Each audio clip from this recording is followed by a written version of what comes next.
everyone, welcome back to my channel. So बच्चों, this is the second video of our first chapter investment basic introduction to financial market class 10. तो बच्चों, इसके पहले हम लोगों ने फर्स्ट वीडियो कंप्लीट किया है जिसमें कि what factors determine interest rate तक का टॉपिक हम लोगों ने कवर किया था. आई होप आप लोगों ने वीडियो देखा होगा. अगर नहीं देखा है तो please see that first. Okay, उसके आगे का जो टॉपिक्स है आज हम लोग उसको पूरा कवर करने वाले हैं. आज हमारा फर्स्ट चैप्टर कंप्लीट हो जाएगा. Okay, so let's start now. So our first topic is of today's video is what are the various options available for investment. बच्चों, आप लोगों ने क्या पढ़ा है, इन्वेस्टमेंट क्या होता है ना, क्या क्या ऑप्शंस होते हैं, इंटरेस्ट क्या होता है, ये सारी चीजें हम लोगों ने इसके पहले वाली वीडियो में पढ़ी थी. अब आपको पता होना चाहिए कि इन्वेस्टमेंट के क्या क्या ऑप्शंस है, आप कहाँ कहाँ पे किस चीज में आप इन्वेस्ट कर सकते हो. ठीक है, तो वन में invest in physical assets. Physical assets क्या होती है, जिसको आप देख सकते हो, छू सकते हो, टच कर सकते हो, है ना, उसको बोलते हैं फिजिकल एसेट्स. तो आप फिजिकल एसेट्स में इन्वेस्ट कर सकते हो. फिजिकल एसेट्स कौन कौन सी हो सकती हैं, लैंड है, बिल्डिंग है, हाउस, गोल्ड, कोई भी ऐसी चीज जिसको आप देख सकते हो, छू सकते हो, जिसके प्राइस इन फ्यूचर बढ़ सकते हैं, उसमें आप इन्वेस्ट करिए. ठीक है, जैसे कि गोल्ड है, अभी खरीद के रखोगे, उसके प्राइस फ्यूचर में बढ़ जाएंगे. हाउस है, घर है, बिल्डिंग है, लैंड है, जमीन वगैरह. तो इस तरह की जो एसेट्स होती है ना बच्चों, इनमें अगर आप इन्वेस्ट करते हो तो इसके प्राइसेस फ्यूचर में बढ़ने के चांसेस होते हैं. तो इसीलिए इसमें आप क्या कर सकते हो, इन्वेस्ट कर सकते हो. These are non as physical assets. ठीक है, ज्वेलरी है, सिल्वर वगैरह है ना, तो इन सब चीजों में आप इन्वेस्ट कर सकते हैं जिसके प्राइसेस फ्यूचर में बढ़ने के चांसेस हो.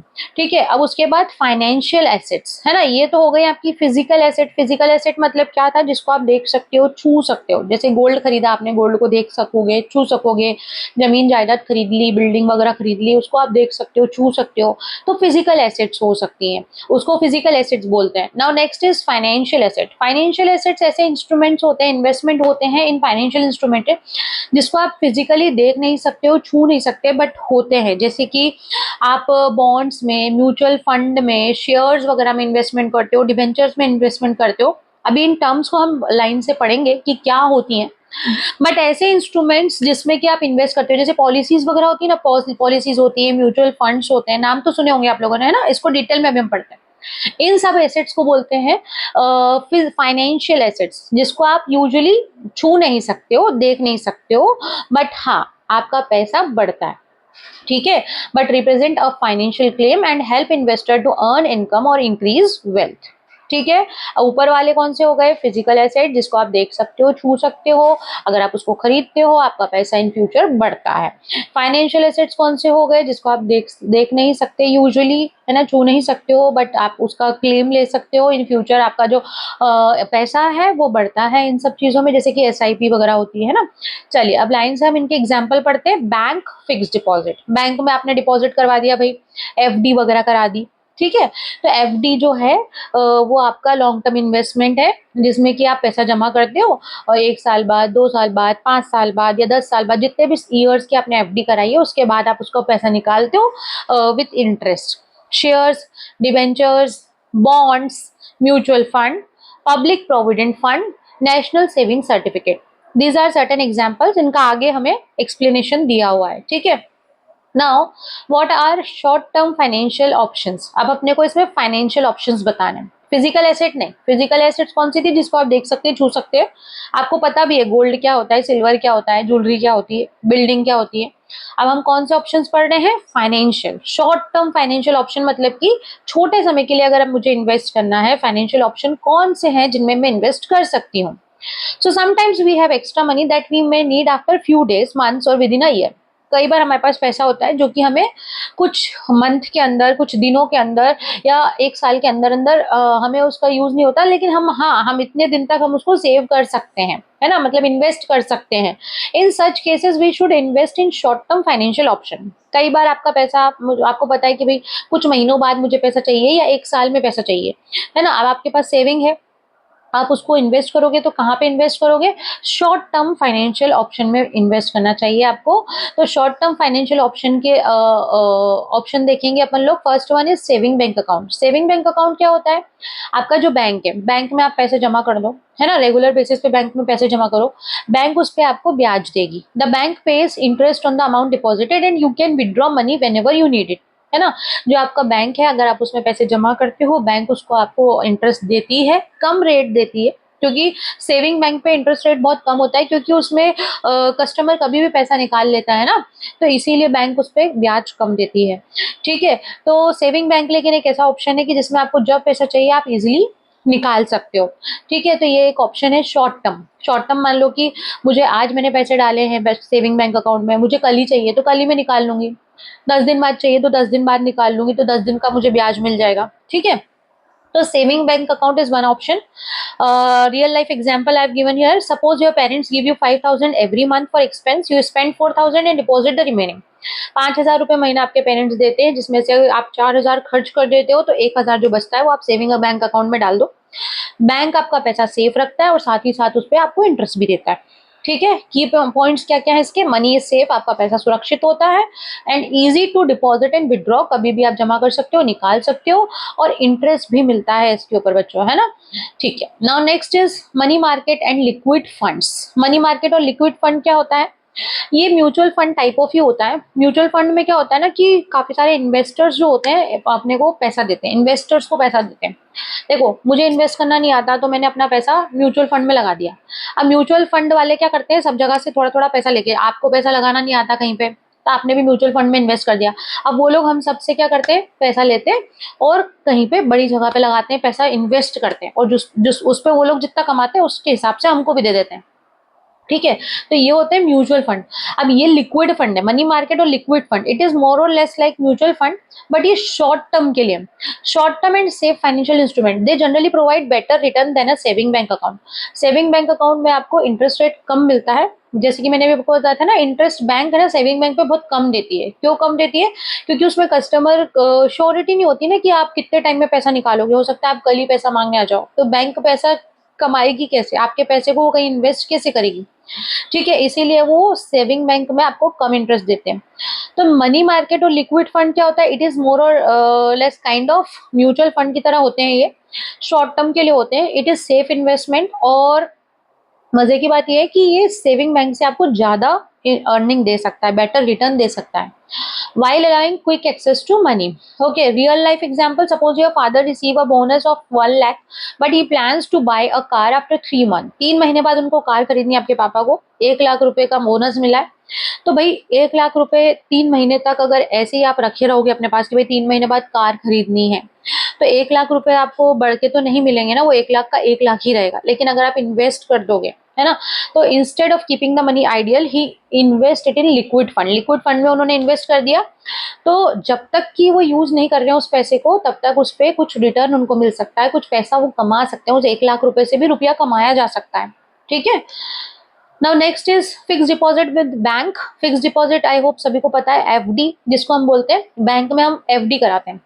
मान लीजिए मुझे 6 महीने तक पैसों का उपयोग नहीं है, तो 6 महीने की मैंने एफडी करा दी, है ना। 6 महीने की एफडी भी हो जाती है, 1 साल की एफडी भी हो जाती है, जितने लंबे समय तक की आपको करनी है उतने लंबे समय तक की आप कर सकते हो, डिपेंड अपॉन यू। तो मान लीजिए 6 महीने तक मुझे पैसे का कोई उपयोग नहीं आ रहा है, तो मैंने सोचा कि चलो 6 महीने की एफडी करा देते हैं बैंक में। तो बैंक क्या करती है, एफडी पे ज्यादा ब्याज देती है as compare to saving bank account. Saving bank account में आप श्योरिटी नहीं देते कि आप पैसा कब निकालेंगे, लेकिन एफडी में जैसे मैंने 6 महीने की एफडी करा दी, तो 6 महीने तक बैंक को पता है कि भाई ये पैसा लेने नहीं आएगी, तो 6 महीने तक मेरे पैसों से बिजनेस कर सकता है ना, बैंक बिजनेस कर सकता है, इसीलिए बैंक उस अमाउंट पे मुझे ज्यादा इंटरेस्ट देगा as compare to saving bank. तो FD is a investment where money is deposited in a bank for a fix period. जब बैंक में आप जमा करते हो रुपए for fixed period, the bank pays a fixed rate of interest. Normally the longer the period, the higher the interest may be. Suppose अगर मैंने 2 साल के लिए जमा किए हैं तो मुझे 6 महीने से ज्यादा ब्याज मिलेगा, है ना। जैसे जितने ज्यादा समय के लिए आप जमा करोगे ना, उतना ज्यादा इंटरेस्ट मिलेगा, क्योंकि बैंक को भी टाइम मिलेगा उस पैसे से और पैसा कमाने का, है ना। तो नॉर्मली जितने ज्यादा समय के लिए आप पैसा जमा करते हो ना, उतना ज्यादा इंटरेस्ट रेट बैंक देती है इन एफडीज। ओके, तो suppose your mother has 2 lakh rupees that she does not need for 1 year. Mummy के पास आपके 2 लाख रुपए हैं, 1 साल तक उन्हें उस 2 लाख का कोई काम नहीं है, उन्होंने उसकी एफडी करा दी। 1 साल बाद उनको अमाउंट तो मिल ही जाएगा 2 लाख रुपए, और साथ में ब्याज भी मिल जाएगा, है ना। तो भाई 2 लाख अगर ऐसे पड़े रहते तो उस पर आप कुछ भी नहीं कमाते, लेकिन आपने एफडी कर दी तो आपको उसका ब्याज मिल जाएगा। अब देखो मुख्य पॉइंट्स क्या हैं इसके, मुख्य बातें। तो first one is safe investment, safe है, बैंक में आपका पैसा पड़ा हुआ है, बढ़ेगा ही सही, ऑब्वियसली बढ़ेगा, कम नहीं होगा। ठीक है, उसके बाद फिक्स इंटरेस्ट आपको मिल जाएगा, आपको पता है 6% मिलेगा तो 6% मिल जाएगा, 7%, जितना भी एफडी का रेट होगा आपके, वो सब आपको बैंक पहले ही बता देती है ना। तो वो आपको रेट मिल जाएगा। Best when money is not needed for fix period, ये उन लोगों के लिए बेस्ट है जैसे कि मुझे पता है कि भाई 1 साल तक मुझे इस पैसे की आवश्यकता नहीं है, तो ठीक है 1 साल की हमने एफडी करा दी। ठीक है, तो जब आपका फिक्स पीरियड नहीं हो, मतलब आपको पता हो कि हाँ 1 साल के लिए मुझे पैसे की इसकी जरूरत नहीं है, तो भाई 1 साल के लिए एफडी करा दो। तो उन लोगों के लिए बेस्ट है जिनको पता है कि फिक्स पीरियड तक हमें ये पैसे की जरूरत नहीं है। तो ये थे हमारे short term option. Short term में हमने क्या क्या पढ़ा, एक तो सेविंग बैंक अकाउंट पढ़ा, एक लिक्विड फंड पढ़ा हम लोगों ने, मनी मार्केट और लिक्विड फंड, और एक पढ़ा हमने एफडी, फिक्स्ड डिपॉजिट। ठीक है, 3 चीजें हमने पढ़ी शॉर्ट टर्म फाइनेंशियल ऑप्शंस के अंदर। सेविंग बैंक में आपने पैसा जमा किया है, बैंक आपको इंटरेस्ट देगी, आप पैसा कभी भी निकाल सकते हो, कभी भी जमा कर सकते हो।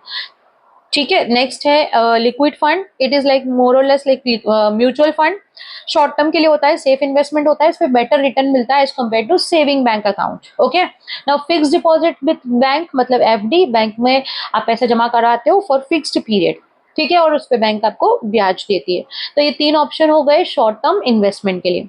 अब लॉन्ग टर्म है ना, लंबे समय के लिए अगर आपको पैसा इन्वेस्ट करना है तो आप किन किन चीजों में इन्वेस्ट कर सकते हो। ठीक है, तो पहला है post office saving. Post office saving में क्या है, देखो इसमें इजी मीनिंग पढ़ लेते हैं, पहले मैंने लिखा है यहाँ पे अ सेफ इन्वेस्टमेंट, सेफ है इन्वेस्टमेंट। पोस्ट ऑफिस में बहुत से लोग पैसा जमा करते हैं, इन्वेस्टमेंट करते हैं। Invest offered by post office बहुत सारी स्कीम्स निकालता है ना, बहुत सारी स्कीम्स वगैरह योजनाएं वगैरह निकालता है, आप यहाँ पे इन्वेस्ट कर सकते हो। You deposit money and receive fixed monthly interest, आप यहाँ पे पैसा जमा करो, आपको यहाँ पे ब्याज मिलता है। Suppose your parents invest 2 lakh in the post office monthly income scheme. Every month they receive fixed amount of interest, है ना, हर महीने आपको ब्याज मिलेगा। तो पोस्ट ऑफिस मनी इनकम क्या है, लो रिस्क सेविंग इंस्ट्रूमेंट है, लो रिस्क, रिस्क बहुत कम है, आपका पैसा कहीं नहीं जाएगा, बढ़ेगा ही। ठीक है, which can be availed through any post office, किसी भी पोस्ट ऑफिस में आप जमा कर सकते हो और उस पर ब्याज कमा सकते हो। पोस्ट ऑफिस की बच्चों बहुत सारी स्कीम्स भी होती है, टाइम टू टाइम बहुत सारी स्कीम्स चलती रहती है जो आपको बताते हैं वो लोग, उन स्कीम्स में भी आपको काफी सारे अच्छे ऑप्शन मिल जाते हैं। तो पोस्ट ऑफिस सेविंग भी आप कर सकते हैं। इंटरेस्ट रेट इनका ज्यादातर 8% विच इज पेड मंथली, हर महीने आपको मिल जाता है ब्याज। Minimum amount which can be invested is 1000, है ना, 1000 से आप सेविंग चालू कर सकते हो। And additional investment in multiples of 1000, अगर आपके पास 1000 रुपए, आप 1000 जमा कर दो, 2000 है 2000 कर दो, 3000 है 3000 कर दो, मतलब multiples of thousands. Maximum amount is 3 lakh, 3 lakh if single, and अगर जॉइंट अकाउंट है तो 6 लाख आप जमा कर सकते हो, और सिंगल अकाउंट है, इंडिविजुअल अकाउंट है तो 3 लाख आप जमा कर सकते हो ड्यूरिंग अ ईयर, 1 साल के अंदर। It has maturity period of 6 years, 6 years की मैच्योरिटी पीरियड होती है। Bonus of 10% is paid at the time of maturity, bonus दिया जाता है 10% at the time of maturity. Pre mature withdrawal is permitted if deposit is more than 1 year old. A deduction of 5% is levied from the principal amount if withdrawn prematurely, है ना, अगर आपने मतलब जैसे कि जमा कराया फिक्स टाइम पीरियड के लिए, लेकिन अगर आप पहले से पैसा निकाल लेते हो, आपको बीच में पैसे की आवश्यकता पड़ जाती है और निकाल लेते हो, तो उसमें डिडक्शन होता है, 5% प्रिंसिपल अमाउंट का कटता है। ठीक है, और बोनस भी नहीं मिलता है। तो ये एक सेफ इन्वेस्टमेंट स्कीम है जहाँ पे आप अपना पैसा डाल सकते हो, जरूरत पड़ने पे निकाल भी सकते हो बच्चों। लेकिन अगर प्री मैच्योर आप मतलब कि जिस टाइम पीरियड के लिए आपने इन्वेस्टमेंट किया उससे पहले पैसा निकालते हो, तो क्या होता है, उसका आपको बोनस वगैरह नहीं मिलता है, कुछ अमाउंट कट भी जाता है। ठीक है, so it is the safest investment. उसके बाद public provident fund. Public provident fund क्या है, ये गवर्नमेंट की स्कीम है ना, जिसका मैच्योरिटी पीरियड क्या है, 15 साल, और इंटरेस्ट मिलेगा इस पे आपको 8% एनुअली, है ना, एनुअल इंटरेस्ट मिलता है 8%। PPF account can be open through nationalised bank, किसी भी नेशनलाइज्ड बैंक से, मतलब कि जो गवर्नमेंट बैंक है वहां से आप प्रोविडेंट फंड, जो पब्लिक प्रोविडेंट फंड है वो अकाउंट ओपन करवा सकते हो। इसका ब्याज अच्छा मिलता है, टैक्स बेनिफिट आपको मिलते हैं। ठीक है, और tax benefit can be availed for the amount invested and interest accrued is tax free. ठीक है, जो इंटरेस्ट आपको मिलता है वो टैक्स फ्री होता है, उस पर आपको ब्याज नहीं भरना पड़ता है। ठीक है। पीपीएफ क्या है? एक गवर्नमेंट की स्कीम है ना, लॉन्ग टर्म सेविंग इंस्ट्रूमेंट है जिसकी मैच्योरिटी 15 साल है ना। अगर आपको पता है कि 15 साल तक आपको इस पैसे की आवश्यकता नहीं है तो आप पीपीएफ स्कीम ले लो। गवर्नमेंट की स्कीम है, सेविंग स्कीम है जो कि 15 साल के लिए है। इस पे ब्याज अच्छा मिलता है बच्चों, और जो ब्याज मिलता है वो टैक्स फ्री होता है, तो आपको टैक्स बेनिफिट भी मिल जाते हैं। ठीक है। Withdrawal is permissible every year from the 7th financial year of the date of opening of the account, है ना। विड्रॉवल आपको परमिट है, मतलब कि आप विड्रॉ कर सकते हैं amount after the from the 7th financial year of the date of opening of account. आपने अकाउंट ओपन किया पीपीएफ में, उसके 7वें साल के बाद आप हर साल विड्रॉ भी कर सकते हो amount. And the amount of withdrawal will be limit to 50% of the balance. जितना भी आपके अकाउंट में बैलेंस है उसका 50% आप निकाल सकते हो at the credit at the end of 4th year immediately preceding the year in which the amount is withdrawn, or at the end of preceding year whichever is lower the amount of loan if any। ठीक है। जैसे कि अब इसका easy meaning लिखा है कि government की सेविंग स्कीम है, 15 साल के लिए होती है, इस पे ब्याज अच्छा मिलता है और टैक्स की बचत होती है। If you save ₹5,000 per month in a PPF account after 50 year you will have large amount with interest, है ना। आपको अच्छा अमाउंट मिल जाएगा, अच्छी सेविंग हो जाएगी। Now next is companies fix deposit. Company fix deposit का मतलब क्या होता है बच्चों, कि आप अपना पैसा जो है वो किसी कंपनी में लगाते हो, अब कंपनी को देते हो फिक्स टाइम पीरियड के लिए कि भाई आप रख लो ये पैसा और कमाओ, और इससे हमें जो आपकी अर्निंग हो उस पर दे दो। तो अगर आप किसी कंपनी को पैसा देते हो for fix time period and the company pay you interest, company आपको ब्याज देती है, उसको बोलते हैं company fix deposit. There are short term to these are short term to medium term, है ना। ये शॉर्ट टर्म से लेकर मीडियम टर्म तक के होते हैं। 6 मंथ 6 महीने से लेकर के 5 साल तक के रहेंगे। Borrowing by company at a fix rate of interest which is payable monthly, quarterly, semi annually और एनुअली। ठीक है। कंपनी जो है आपको ब्याज किसी भी तरह से दे सकती है, हर महीने भी दे सकती है, क्वार्टरली भी दे सकती है, हाफ ईयरली भी दे सकती है, ईयरली भी दे सकती है। They can also be cumulative fix deposit where the entire principal along with the interest is paid at the end of the loan period. Cumulative भी हो सकता है। क्यूमुलेटिव मतलब जैसे कि आपको पैसे की अगर आवश्यकता नहीं है तो क्यूमुलेटिव अमाउंट भी होता है, जैसे कि आपका जो प्रिंसिपल अमाउंट है, जितना आपने पैसा दिया है उसमें ब्याज जुड़ता चला जाएगा, जुड़ता चला जाएगा, जुड़ता चला जाएगा। मान लो मैंने 3 साल के लिए कंपनी को पैसा दिया है, तो 3 साल बाद मुझे मेरा 3 लाख रुपया जो मैंने जमा किया है और उसका ब्याज सब एक साथ, टोटल पूरा सारा अमाउंट एक साथ भी कंपनी दे सकती है। क्यूमुलेटिव होता है, मतलब कि जुड़ जुड़ के मिल जाता है। तो कंपनी फिक्स डिपॉजिट का मतलब क्या है बच्चों, की जब आप कंपनी में पैसा देते हो, कंपनी को पैसा देते हो इस कंडीशन पे कि कंपनी जो है आपको ब्याज देगी, उसको बोलते हैं कंपनी का फिक्स डिपॉजिट। ये शॉर्ट टर्म भी हो सकता है, मीडियम टर्म भी हो सकता है। ठीक है। इसका ब्याज आपको किसी भी तरह भी मिल सकता है, क्यूमुलेटिव भी मिल सकता है। ठीक है। The rate of interest varies. Rate of interest जो है वो कंपनी का अलग अलग, कंपनी की अलग अलग स्कीम्स होती हैं, वेरी कर सकता है और डिफरेंट हो सकता है। ठीक है। The interest received is after deduction of tax. जो आपको ब्याज मिलता है वो टैक्स काटने के बाद मिलता है। इजी मीनिंग देख लो भाई इसका, you lend money to a company for fix period. आपने कंपनी में पैसा दिया है फिक्स टाइम पीरियड के लिए और कंपनी उसके बदले आपको क्या दे रही है, ब्याज दे रही है। ठीक है। Now next is bonds. Bonds क्या होते हैं, it is a fixed income. This are actually loan given to the government. आपने क्या किया, गवर्नमेंट को लोन दे दिया, है ना, पैसा दिया। बॉन्ड्स, गवर्नमेंट के जो बॉन्ड्स होते हैं ना, अगर आप वो खरीदते हो इसका मतलब आपने गवर्नमेंट को पैसा दिया है, उस पैसे पे गवर्नमेंट आपको क्या देती है, ब्याज देती है। ठीक है। तो it is a fixed income debt instrument है, issued for a period of more than 1 year with the purpose of raising capital. Government जो होती है उनको कैपिटल की आवश्यकता होती है। देखो हर किसी को पैसे से पैसा बढ़ता है, जैसे कि मुझे कोई बिजनेस करना है, उसमें मुझे पैसा चाहिएगा, है ना, तो उससे भी मैं बिजनेस कर पाऊंगी। वैसे ही गवर्नमेंट को भी कई सारी जगह पे पैसा चाहिए होता है, तो वो क्या निकालते हैं, बॉन्ड्स निकालते हैं। तो आप बॉन्ड अगर खरीदते हो तो उनको क्या मिलता है, कैपिटल मिलती है। द सेंट्रल और state government corporation and similar institution sell bond. A bond is generally a promise to repay the principal along with fixed rate of interest. Bond क्या प्रॉमिस है ना। ये एक इंस्ट्रूमेंट है जिसमें कि प्रॉमिस किया जाता है, गवर्नमेंट हमसे प्रॉमिस करती है कि भाई आपका जो पैसा है वो हम रिटर्न करेंगे, ब्याज के साथ रिटर्न करेंगे ऑन अ स्पेसिफाइड डेट। किसी भी एक पर्टिकुलर तारीख को रिटर्न किया जाएगा आपका पैसा, और उस डेट को क्या बोलते हैं, मैच्योरिटी डेट। उस दिन आपका जो बॉन्ड है वो मैच्योर हो जाएगा, मतलब इस दिन आपका पैसा जो है आपको ब्याज के साथ मिल जाएगा।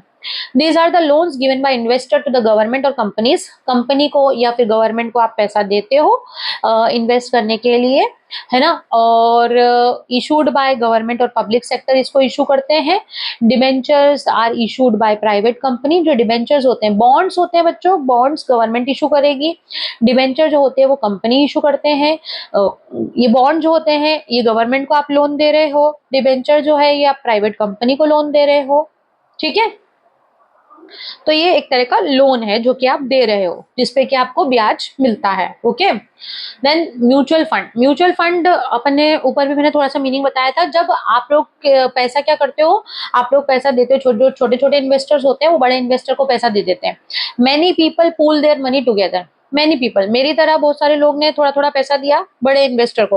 अब जो प्रोफेशनल फंड मैनेजर होते हैं ना, जो प्रोफेशनल लोग होते हैं, वो क्या करते हैं, इन पैसों से शेयर खरीदते हैं, बॉन्ड खरीदते हैं, जिनको बहुत नॉलेज होता है ना मार्केट का, ये लोग खर्च करते हैं अपने हिसाब से, ये लोग खरीदते हैं, है ना, उसको बोलते हैं म्यूचुअल फंड। म्यूचुअल फंड क्या, सबका मिला जुला जो फंड है, इन लोगों ने लगाया कहीं पे, शेयर्स में या डिबेंचर में ऐसा, या बॉन्ड्स में।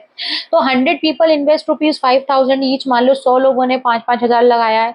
द फंड मैनेजर, जो फंड मैनेजर है ना, जो प्रोफेशनल फंड मैनेजर है, ये क्या करेगा, ये इन्वेस्ट करेगा इस पैसे को, टोटल मनी को, इन डिफरेंट कंपनी, अलग अलग कंपनी में इसको इन्वेस्ट करेगा और उस पैसे से पैसा बनाएगा। इसी को बोलते हैं म्यूचुअल फंड। इसको डिटेल में पढ़ लेते हैं।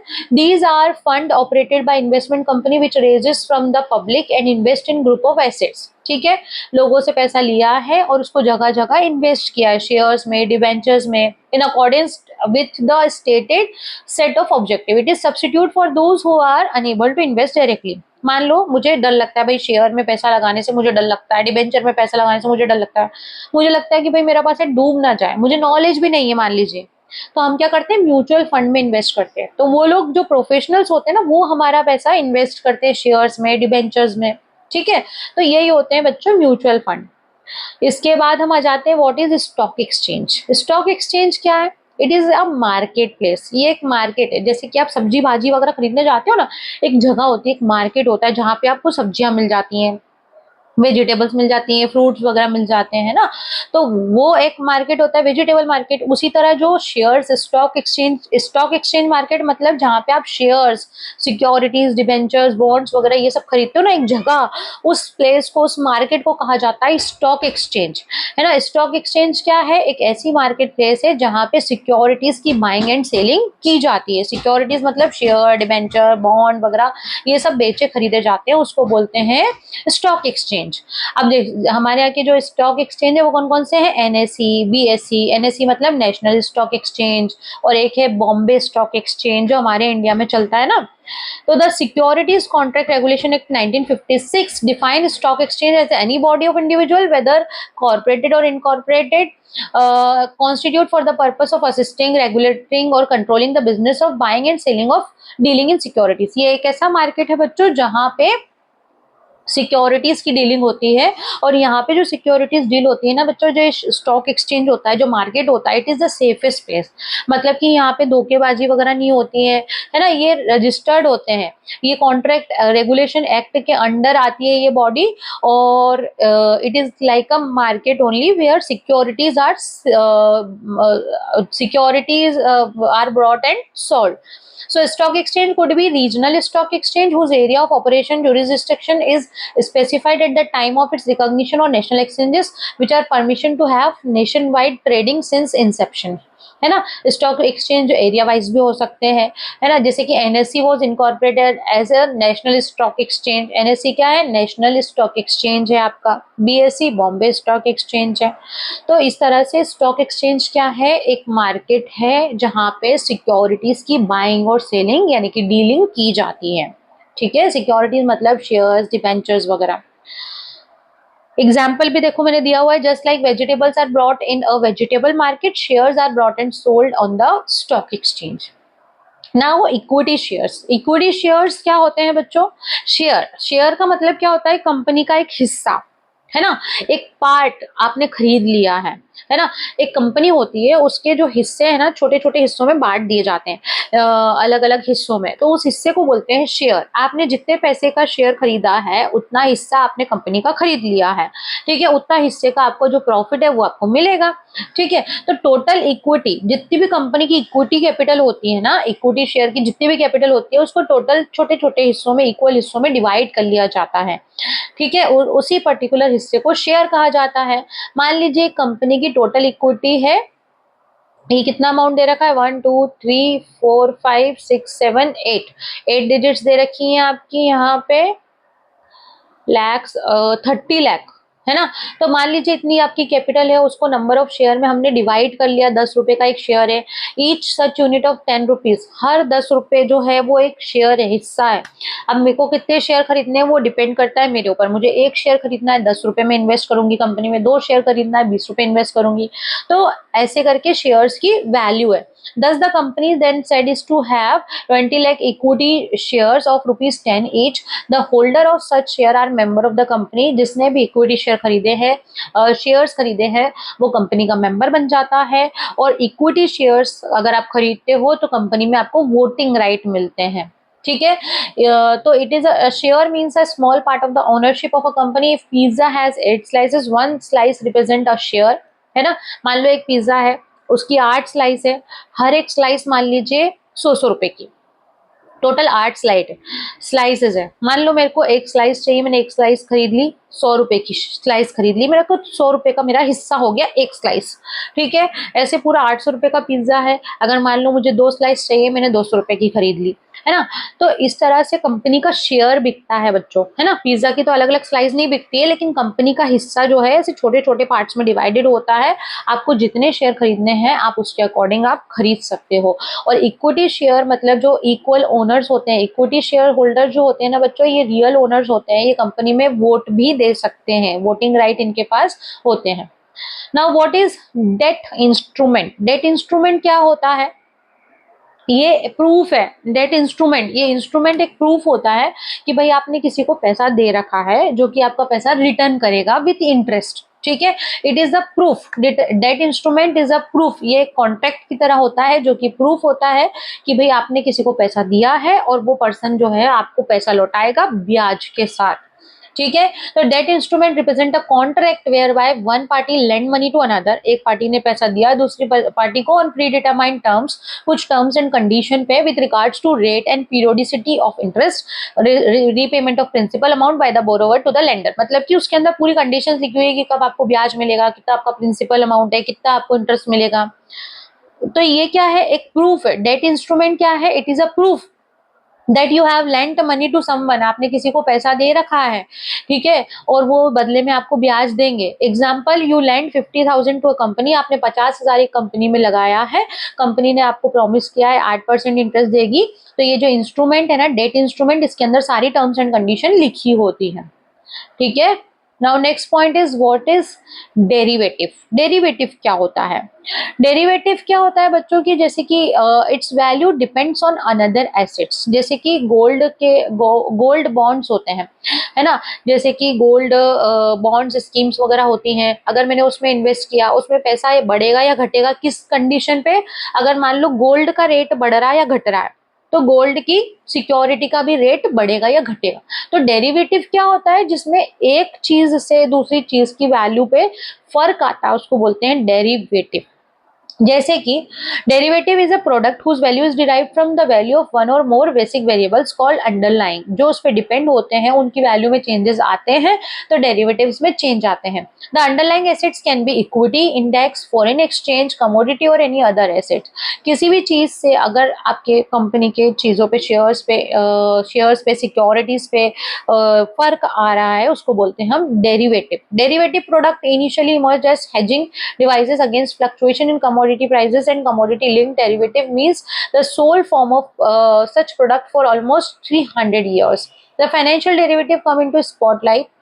However, since their emergence, these products have become very popular, and by 1990s they accounted for about 2/3 of total transaction in derivative product. Example देखो मैंने दिया हुआ है कि जैसे कि the price of gold derivative, जो गोल्ड डेरिवेटिव है उसका प्राइस कैसे चेंज होगा, गोल्ड की कीमत में चेंज आएगा तो गोल्ड डेरिवेटिव की प्राइसेस चेंज हो जाएगी।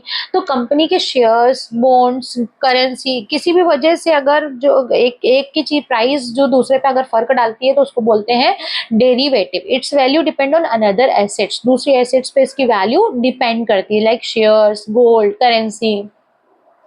ना what is mutual fund, mutual fund अपन पहले भी पढ़ चुके हैं। म्यूचुअल फंड क्या होता है, जहाँ पे बहुत सारे इन्वेस्टर्स अपना पैसा लगाते हैं और जो प्रोफेशनल इन्वेस्टर्स होते हैं वो हमारे पैसे को अलग अलग जगह पे इन्वेस्ट करते हैं, क्योंकि हमें शेयर्स, डिबेंचर्स डायरेक्टली खरीदना नहीं आता है, हम उसमें थोड़े वीक हैं, तो हम म्यूचुअल फंड खरीदते हैं। म्यूचुअल फंड में जो प्रोफेशनल लोग होते हैं वो हमारे पैसे को कहीं पे इन्वेस्ट करते हैं। Instead of buying share yourself, आप अपने आप से शेयर नहीं खरीदते हैं, आप म्यूचुअल फंड में इन्वेस्ट करते हैं और जो एक्सपर्ट होते हैं वो आपका पैसा इन्वेस्ट करते हैं। Now what is index, index क्या होता है, इंडेक्स बताता है कि भाई शेयर मार्केट का जो प्राइस है ऊपर जा रहा है या नीचे आ रहा है। आप देखा होगा, आपने मनी कंट्रोल ऐप होता है, ग्रो ऐप होता है, कभी आप लोगों ने देखा हो तो उसमें दिखता है कि जो ग्राफ है वो ऊपर जा रहा है या नीचे आ रहा है। तो जो इंडेक्स होता है उससे पता चलता है कि स्टॉक मार्केट ऊपर जा रहा है या नीचे आ रहा है। जैसे कि सेंसेक्स, मतलब कि शेयर मार्केट जो है अगर 500 पॉइंट बढ़ गया है, इसका मतलब मार्केट ने अच्छा परफॉर्म किया है, ऊपर जा रहा है। ठीक है, तो an index shows how a specified portfolio of share prices are moving, है ना, जो आपका पोर्टफोलियो है, शेयर प्राइसेस वो किस ऑर्डर में मूव कर रहे हैं, मार्केट का ट्रेंड किस चीज को इंडिकेट कर रहा है, ऊपर जा रहा है या नीचे आ रहा है, मतलब कि बढ़ रहा है या कम हो रहा है। तो ये इंडेक्स जो है वो शो करता है कि मार्केट ऊपर जा रहा है या नीचे आ रहा है, प्राइसेस बढ़ रहे हैं या घट रहे हैं। ठीक है, now what is depository, depository बेटा जैसे कि बैंक होता है ना, बैंक में आप अपना पैसा डिपॉजिट करते हो और बैंक आपके पैसे को सेफ रखता है, बस वही रोल होता है डिपॉजिटरी का। डिपॉजिटरी आपकी सिक्योरिटीज को सेफ रखता है। जैसे बैंक में आपका पैसा, आपकी ज्वेलरी, गोल्ड वगैरह सेफ रहता है ना, आपको पता है हाँ कि हम सेफ है भैया, हमारा पैसा बैंक में रखा हुआ है, कहीं नहीं जाएगा। तो वैसे डिपॉजिटरी होती है जहां पे सिक्योरिटीज, मतलब कि shares, debentures, bonds, government securities, ये सब इलेक्ट्रिक फॉर्म में सिक्योर सेफ रहती है, जमा रहती है। ठीक है, now our last topic is dematerialisation. Dematerialisation का मतलब क्या होता है कि जो आपके शेयर्स होते हैं, जो पेपर्स के फॉर्म में होते हैं, उसको इलेक्ट्रॉनिक फॉर्म में कन्वर्ट करने को बोलते हैं हम डीमटेरियलाइजेशन। आपने सुना होगा ना demat account, demat account open करना पड़ता है जब आप शेयर्स खरीदते हो ना, तो आप किसके थ्रू खरीदते हो, बैंक के थ्रू। तो आपकी जो सिक्योरिटीज होती है ना वो किस फॉर्म में होती है, इलेक्ट्रॉनिक फॉर्म में होती है। तो old paper share certificates are converted into digital form, है ना, डिजिटल शेयर्स में कन्वर्ट होते हैं और उस डिजिटल शेयर को ही आप डीमटेरियलाइजेशन बोलते हैं। इस प्रोसेस को, इस प्रक्रिया को क्या कहा जाता है, डीमटेरियलाइजेशन। जब आपकी फिजिकल सर्टिफिकेट्स, सर्टिफिकेट्स मतलब जिसको आप देख सकते हो, छू सकते हो, उस फिजिकल एसेट्स को जब आप फाइनेंशियल एसेट में कन्वर्ट करते हो, डिजिटल फॉर्म में कन्वर्ट करते हो, उसको बोलते हैं dematerialisation. It is a process of converting paper share certificate into electronic form. तो बच्चों यहाँ पे हम लोगों का first chapter investment basics over हो चुका है। ठीक है, अगर आप लोगों को नोट्स कॉपी करना है तो आप मेरे चैनल से कॉपी कर सकते हैं। इसका फर्स्ट पार्ट भी मैंने थोड़े दिन पहले अपलोड किया था, आई होप आप लोगों ने देखा होगा। प्लेलिस्ट में आपको दोनों पार्ट मिल जाएंगे।